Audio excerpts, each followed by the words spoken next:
আলু পাতলা পাতলা করে কেটে সেদ্ধ করে মেখে বড়া, ভোলা মাছের ঝাল, পেঁপে আলু টমেটো দিয়ে ভাত, ডিমের কারি, মাছের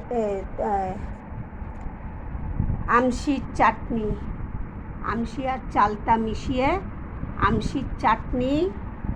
এই যে আম শুকিয়ে রেখে দিয়েছিলাম, আমশির চাটনি করেছি। আর ডিমের কারি, ভোলা মাছের ঝাল, পেঁপে দিয়ে টমেটো দিয়ে, আলুর বড়া, ভাত। যদি ভালো লেগে থাকে লাইক, শেয়ার, সাবস্ক্রাইব করে দেবেন। আর জিয়ার রান্নাঘরে রুমা।